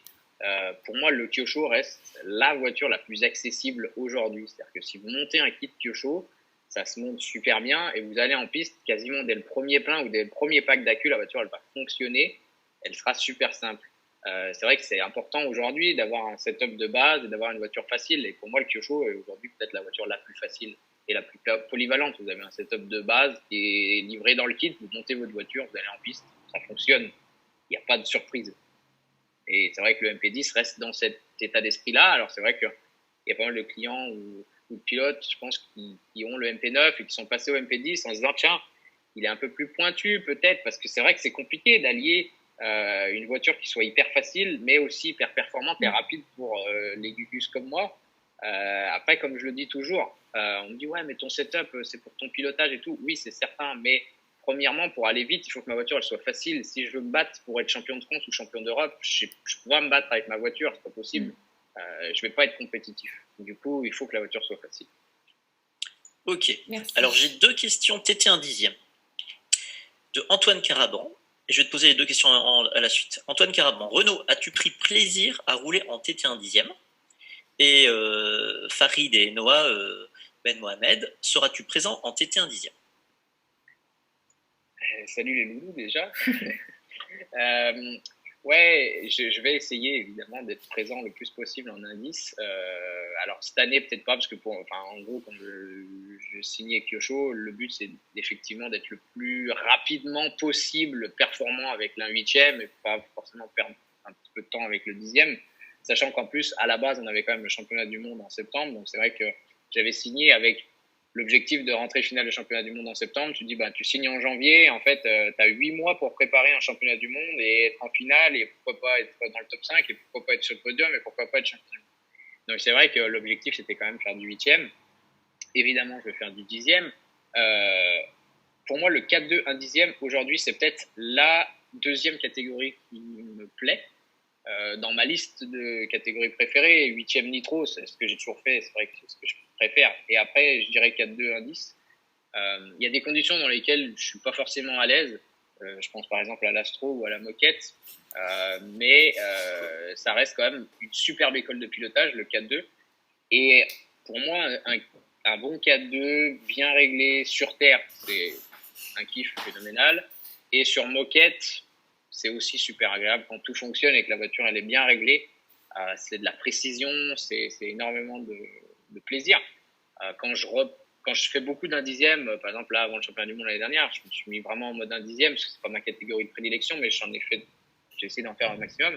Quand je reviens à la huitième, j'ai l'impression que tout est en slow motion, la voiture elle reste en l'air longtemps, t'as l'impression d'avoir le temps de tout faire. Et du coup pour moi un dixième est une super école de pilotage. Ouais. Ok. Vas-y Vivi. Alors, Basile Concialdi, j'ai une question sur le mental. Est-ce que tu as une façon de te préparer avant de monter sur le podium pour les courses internationales, trouver le flow, être sûr d'être serein? Surtout pas se prendre la tête. Je crois que ça reste ce que j'ai toujours fait. Alors c'est vrai que ça fait des années que je fais ça et effectivement, par l'expérience, j'arrive à canaliser l'énergie, c'est vrai. J'essaie de faire un maximum de sport quand même aussi pour évacuer ce stress parce que mine de rien c'est du stress, mais c'est vrai que j'ai toujours un petit pincement en première qualif de championnat d'Europe, début de finale de championnat d'Europe. C'est l'adrénaline. C'est clair que je vis pour ça. Le jour où je suis pas stressé, si je monte sur un podium, c'est que j'en aurais plus rien à foutre. Et donc ce sera triste, mais c'est vrai que pour la canaliser, j'essaye de rester dans la personne que je suis. On raconte des conneries dans le casque avec Manu. Puis après, je me mets dans la bulle quand ça dit 19-8. Là, j'essaye de respirer, de faire en sorte que je sois concentré. Et puis après, c'est parti. Ok. Alors, j'ai une question de quelqu'un que tu as dû bien connaître, Dylan Lenoble. Ah oui. Coucou Dylan. Un jour, proposerais-tu une formule location matos avec support technique pour un week-end de course, comme cela peut se faire en rallye par exemple? Ouais, mais dis-nous, il veut louer mon corps aussi. Ouais, évidemment, ouais, ce serait quelque chose de super, super agréable. J'ai déjà pensé à cette action-là, à faire un package RSRC voyage aussi pour essayer d'emmener des passionnés avec moi sur des courses à l'étranger, par exemple, sur lesquelles ils ne se seraient pas posé la question, par exemple, genre la Dirt ou des trucs comme ça, à dire, mais la Dirt, moi j'ai envie de la faire, mais j'ai trop peur, je parle pas anglais, les US, ça me fait peur, machin, c'est vrai que j'aimerais bien. Louer du matos, c'est clair aussi. C'est vrai que on a deux, enfin pour moi aujourd'hui dans notre milieu, on a deux façons de voir les choses. On a un certain nombre de passionnés qui recherchent un prix parce qu'effectivement, quand on a tout payé la semaine, et ben le week-end, quand on veut faire de la RC, c'est l'argent qui reste, c'est la passion qu'on a envie de mettre. Et puis en fait, on a une autre catégorie de pilotes qui sont aisés, qui ont envie de se faire plaisir. Et c'est vrai que moi je le vois parce que je monte des kits. Et c'est vrai que acheter une voiture à 850 euros montée, il y en a qui vont pas forcément comprendre la démarche. Mais en fait, ils se font plaisir dans cette démarche-là. Et c'est vrai que je pense qu'il y a certains pilotes qui pourraient effectivement être intéressés par ça, d'avoir.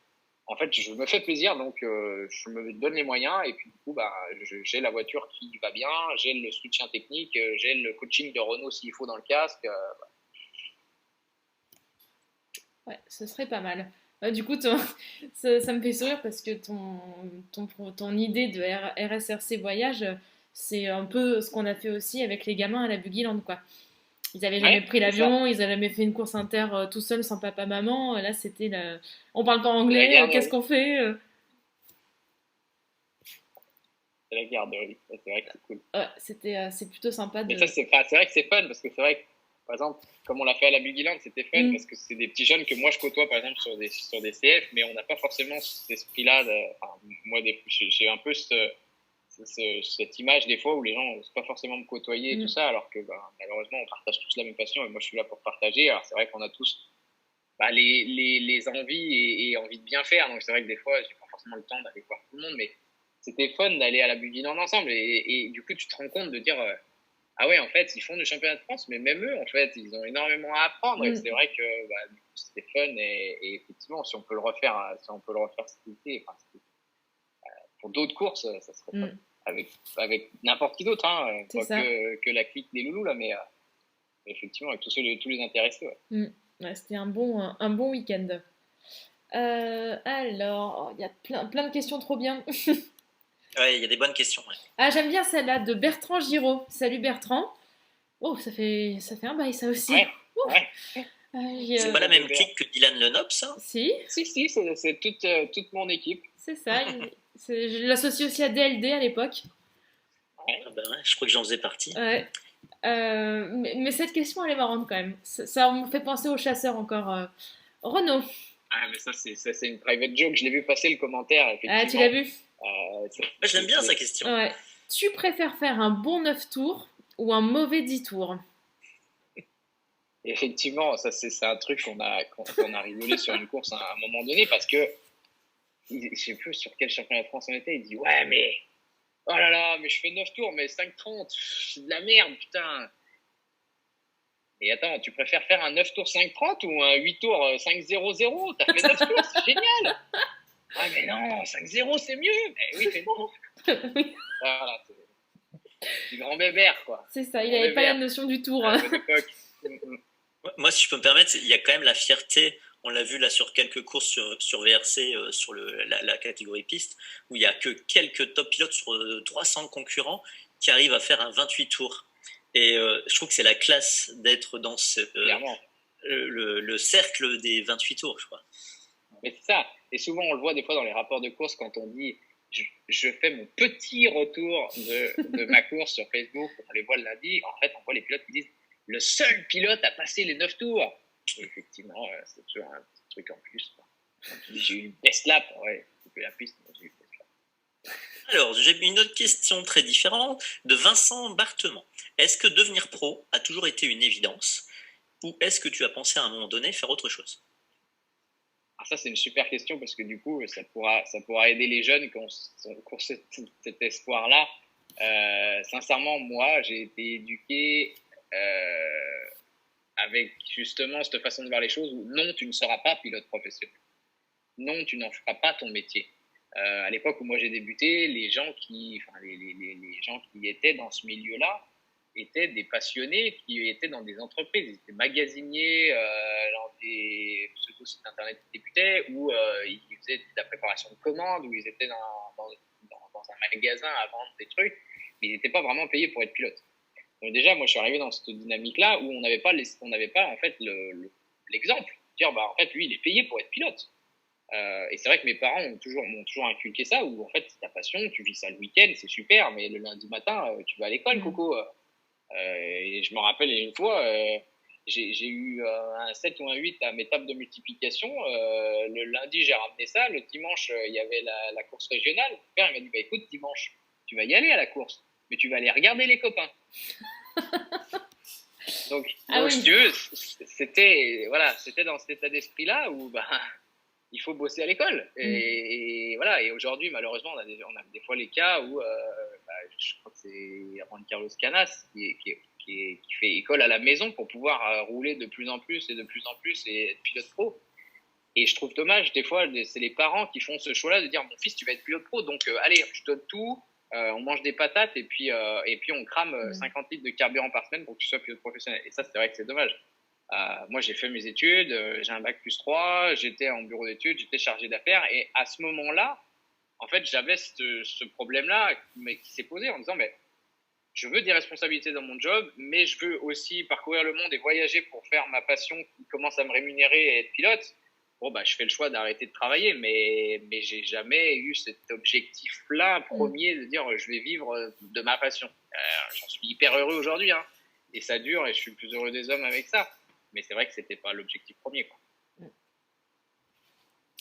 Merci. Qu'est-ce qu'on va trouver d'autre comme question?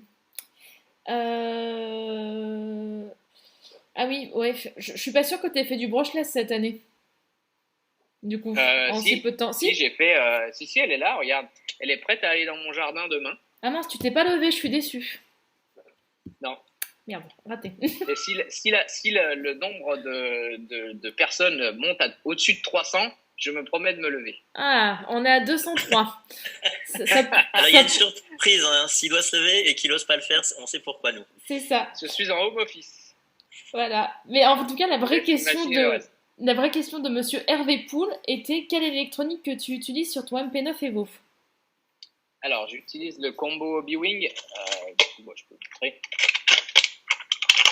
Donc, effectivement, j'ai roulé à Padova avec combo Hobby-Wing XR8 SCT avec le moteur 1900 kV et batterie Genesis.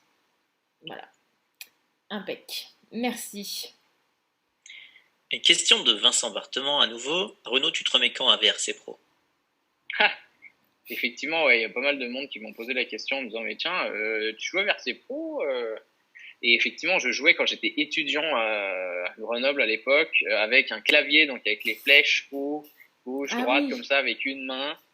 C'était vraiment les débuts de VRC. Je suis même pas sûr que l'adaptateur existait ou c'est vraiment les débuts. En touring piste. Et effectivement, je jouais, mais il y avait pas du tout. Enfin, c'était pas en ligne à l'époque.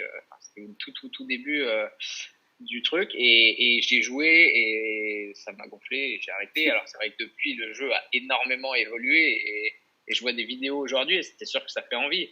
Après, j'ai d'autres témoignages de pilotes des fois quand je suis arrivé des fois à Padova début janvier où les pilotes en fait ils ont roulé tout l'hiver sur Padova sur VRC. Ils me disent mais oh là là, j'arrive pas à sauter une bosse, ça a rien à voir.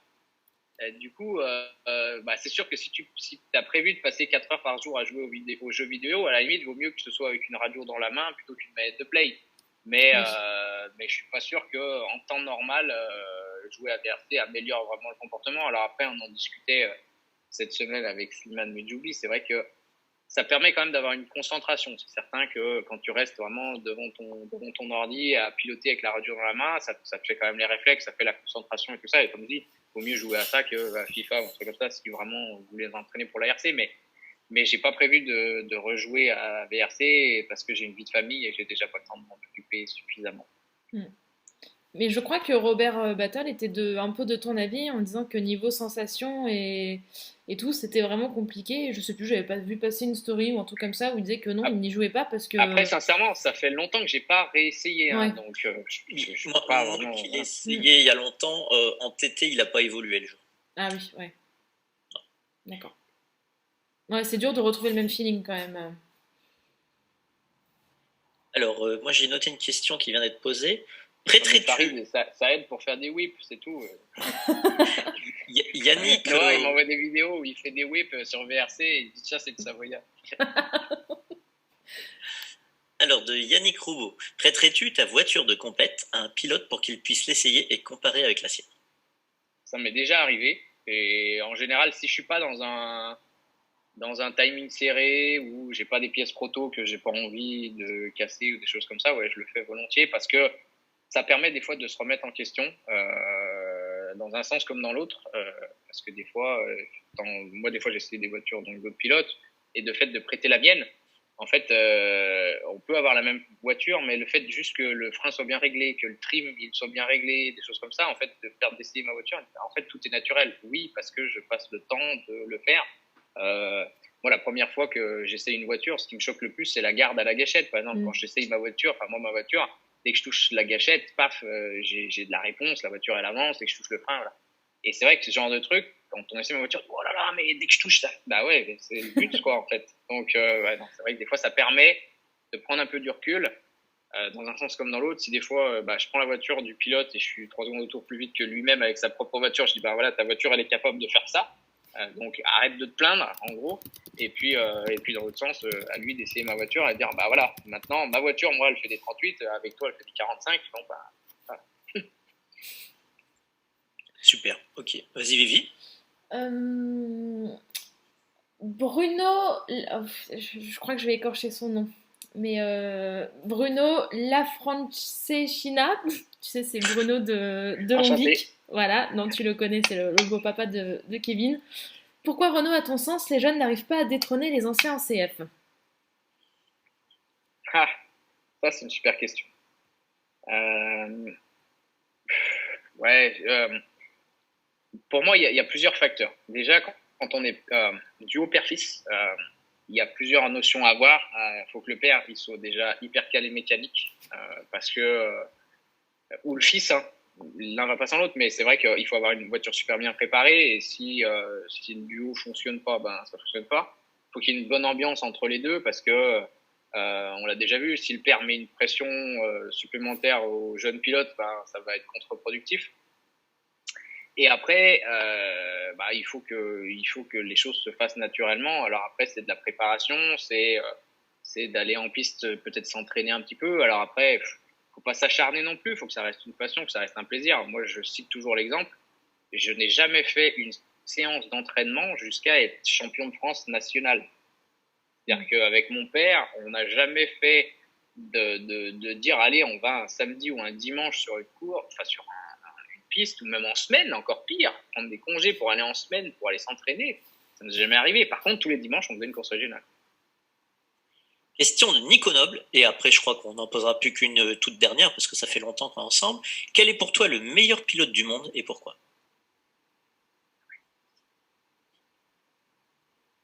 Ah, il était... Ça réfléchit là. Non, c'est une bonne question. Et en fait, ça me vient naturellement. Je pense qu'à l'époque, c'était Atsushi parce que pour moi, c'était un des seuls capables. Alors après, il savait s'entourer des bonnes personnes aussi pour faire en sorte que le matériel soit bien réglé, bien adapté à son pilotage, etc. Mais c'était le seul capable de n'importe quelle catégorie où il allait. Il va faire un championnat du monde 8e nitro, bof, allez, podium. Il va faire un championnat du monde touring, un 10e électrique, bof, podium. Pour moi, ça m'a bluffé. Aujourd'hui, le seul qui est capable de faire ça, c'est Bruno Colo. D'accord. Et en plus en multicatégorie. Ouais, enfin pour moi, le vrai pilote, c'est ça, c'est cette capacité d'adaptation, de dire, bah voilà, j'arrive, je suis passionné, je suis compétiteur, et puis en fait, j'ai les bons produits parce que c'est évident, hein, si des super bons pilotes, mais derrière ça suit pas, bah malheureusement, tu peux pas montrer ton vrai potentiel, mais c'est le seul qui est capable de faire ça aujourd'hui. Et il se met pas forcément, il se fait pas forcément des amis. Mais voilà, pour moi aujourd'hui c'est le seul qui est capable multicatégorie d'arriver et de jouer un titre ou au moins un podium dans n'importe quelle catégorie en championnat. Bon, moi je pense qu'on va peut-être couper parce que ça fait 1h20 qu'on est ensemble. Je pense qu'on a quand même dit beaucoup de choses. Virginie, tu voulais poser une dernière question? On n'est pas allé à 300. Non, on n'est pas allé à 300. Donc ils ne sauront pas pourquoi on voulait que tu te lèves. Tant pis pour eux. Mais nous, c'est... J'ai un short très court. Je suis pas en caleçon comme certains cochons peuvent l'imaginer. Mais voilà, j'avais pas prévu de me lever, quoi. C'est ça. Voilà. Écoute pas, on est à 190. Sur le chat, est-ce que ça vous a plu cette pour essayer d'augmenter un peu le nombre, parce que moi je vais recevoir un texto de Marie là, franchement, c'est pas sérieux tout ça. Ouais, tu vas te faire chambrer là. Voilà. Ouais. Non mais moi j'ai qu'une envie, c'est que le confinement dure encore. Je peux plus faire une manche championnat de France. Marie, elle va m'arrêter tous les dimanches, elle va me dire mais t'es un tocard. Ouais, mais elle est contente, elle sera passée au moins une fois dans sa vie devant toi. C'est vrai? Ouais, au moins une fois. Allez, une dernière question. C'était compliqué celle-là. Non. Comment on fait un requin en origami? Non, c'était trop long, t'as même pas fini. Attends, je vais regarder ce qu'il y a par là. Dis tout, moi je compte pour 80. Ah, tiens, allez. La dernière sera pour Stéphane Jouvel, qui est parmi nous. Qui était là. Salut Steph. C'est pas celle où il a dit, mais c'est qui Renaud Savoyard? Non. Qui es-tu?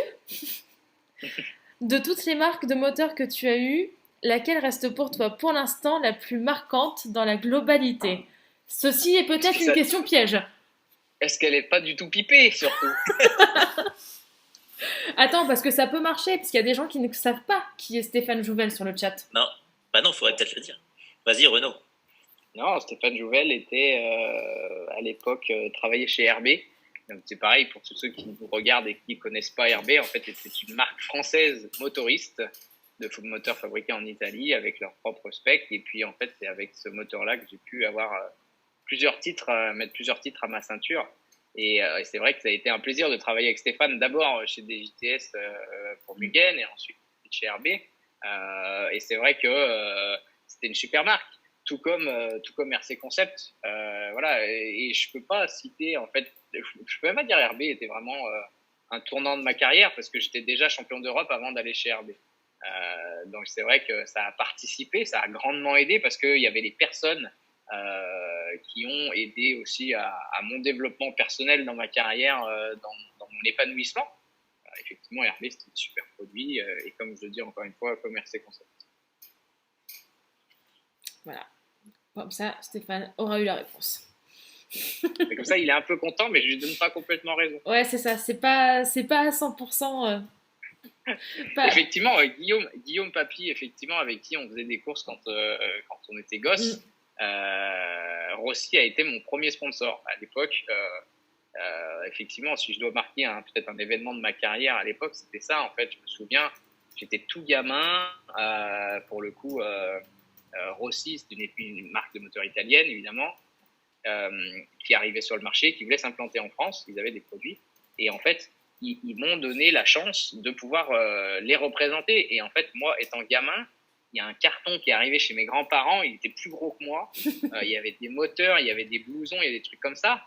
Et en fait, ça m'a fait rêver. Et ça, c'est des trucs marquants. Je vois encore l'image dans ma tête.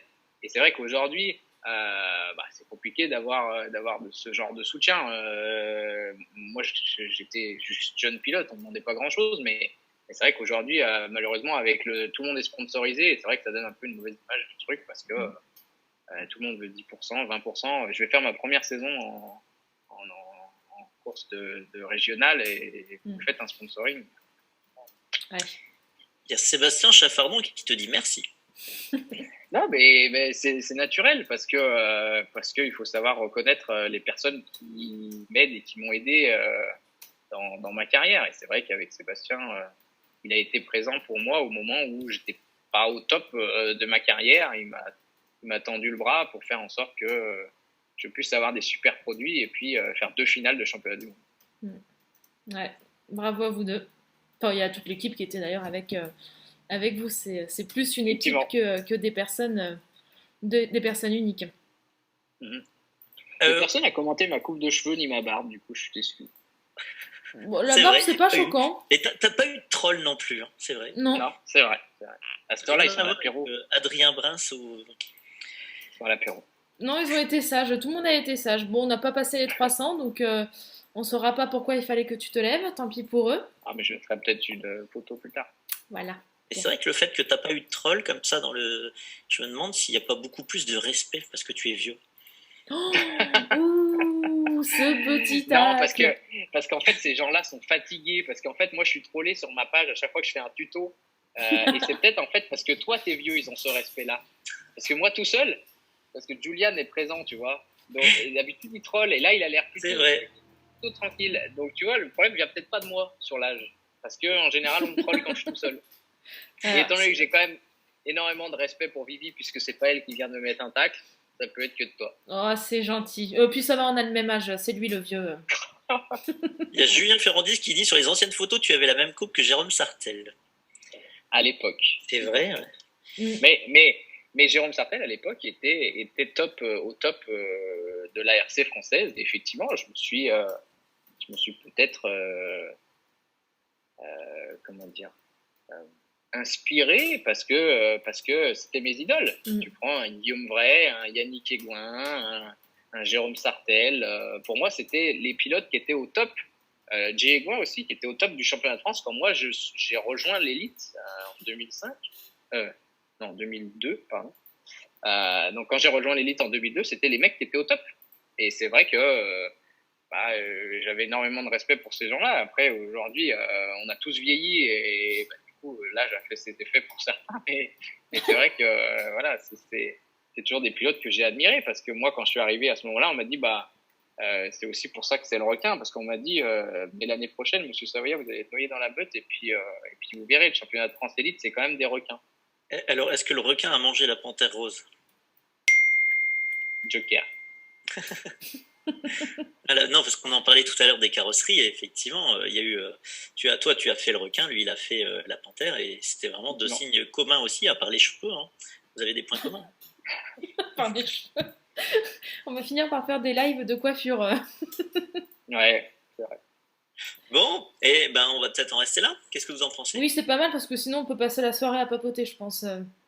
Bon, après, moi j'ai le frigo là-bas, je vais me chercher une bière et puis on reste tous ensemble. Hein.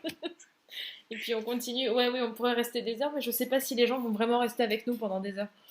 Ah, parce que du coup, il y a les tutos de Renault, mais moi la semaine prochaine, je lance les apéros de Renault. Ah, ça m'intéresse ça. Non, à consommer avec modération, évidemment. Bah oui. Bon, ça va, on prend pas la voiture en ce moment. Ah bah non. Non, là pour le coup, c'est à domicile. Et du coup, on te remercie beaucoup, Renaud, d'avoir participé à cette interview. Avec grand plaisir. Très, très intéressant. Merci à vous de m'avoir donné la parole. C'est vrai que votre idée de faire une interview un peu autre que technique, c'est vrai que c'était top. Parce que c'est vrai que on est tous à partager la même passion. Et puis voilà, parler un peu d'autre chose que de la pince et du carrossage, c'est vrai que c'est cool. C'est ça. Oui, c'est pas mon sujet de prédilection préféré, donc oui, ce sera pas de ma part des lives de technique. Non. Papoter par contre de la vie de chacun, l'histoire un peu biographique, ça par contre c'est super intéressant. Merci à vous en tout cas. Bah, écoute, encore merci à toi. Et nous du coup, oh non mais allez je balance. Marine Irony. Alors le chiffre, elle vient de m'envoyer un SMS. Bon, Marie. Et après, c'est moi qui suis ultra compétiteur, mais en fait, je pense qu'il ne faudrait pas Marie en tant que pilote en championnat de France, parce que ça serait juste pas possible. On a eu un pic à 230, Marie. Voilà. Ouais, gros bisous à Renaud et à vous deux. Bon, ça va, elle se rattrape. On fera un petit tableau de stats pour comparer entre vous deux, promis. Et ouais, la compète. Ouais, exactement. Bilan dans 4 jours, histoire de laisser mûrir le truc. Mais en fait, si j'ai battu son score, c'est peut-être parce que du coup, elle avait tellement montré aux gens que le live existait, tu vois, ça avait tellement montré que c'était bien, que du coup, ils nous ont rejoints ce soir. Ah, c'est ça. Et... Oh, c'est beau. C'est beau. Et je vais peut-être demander le remboursement de ma licence. Ah, le malin, tu t'enverras un mail à la Fédé. Ils en ont pas eu beaucoup en plus comme demande comme celle-là. Ouais, malheureusement. Bon, en tout cas... Encore merci Alors, Renaud. Moi, je voudrais juste introduire le prochain interview. On va donc faire une autre star française. Et d'ailleurs, c'est Renaud qui va l'annoncer puisqu'on lui a dit tout à l'heure. Je m'en souviens plus. Salut. Non, le prochain invité du coup du live sera Yannick Aigouin. Tout à fait. Voilà. Voilà. Donc lundi à 18h, tout pareil, sur la page Facebook Automodélisme, on sera présent avec Yannick et toujours dans une optique de live biographique, puisqu'il a été sollicité par d'autres médias qui feront des côtés plus techniques et distribution, machin, enfin le côté un peu plus compète. Et du coup, il faut que je lui pose 3 questions aussi, c'est ça? Normalement, c'est 2 questions. Ouais. Voilà. Et tu n'es pas obligé, hein, mais voilà. Non, avec plaisir. Voilà, si tu veux participer. Tu pourras, soit tu les as déjà là, mais sinon tu nous les donneras. Oui. Non, je suis tellement vidé de notre live, d'avoir partagé ma vie que je n'arrive plus à trouver des mots. C'est ça. T'iras boire une bière, ça te remotivera. Et ben moi je vous dis au revoir et je vous laisse dire votre mot de la fin à tous les deux. Ben, au revoir. Non, moi je voudrais rebondir une dernière fois encore, profiter de cette expérience live avec vous pour remercier vous en premier et puis tous ceux qui êtes chez vous aujourd'hui à suivre notre live, à suivre les tutos, à me féliciter quand on est sur les courses. Et encore une fois, c'est une chose que j'arrête pas de répéter. Si jamais à la suite de ce live vous avez encore des questions à poser, ne serait-ce sur la vie perso ou sur le short très court que j'avais aujourd'hui, n'hésitez pas surtout à m'envoyer des messages donc sur ma page Facebook Renaud avec un O Savoyard. Et effectivement, ce sera avec grand plaisir que j'y répondrai. Et puis, n'hésitez pas aussi à me voir physiquement sur un circuit. Ça m'arrive encore trop souvent à ce qu'on me dise le lundi, je suis venu à la course, mais je suis pas venu te voir. Et ça, je trouve dommage parce que ça participe encore une fois au fait qu'on disait tout à l'heure qu'on puisse avoir de plus en plus de passionnés à nos côtés et à partager notre passion.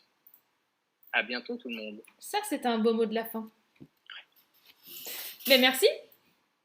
Ciao, ciao. Ciao, ciao.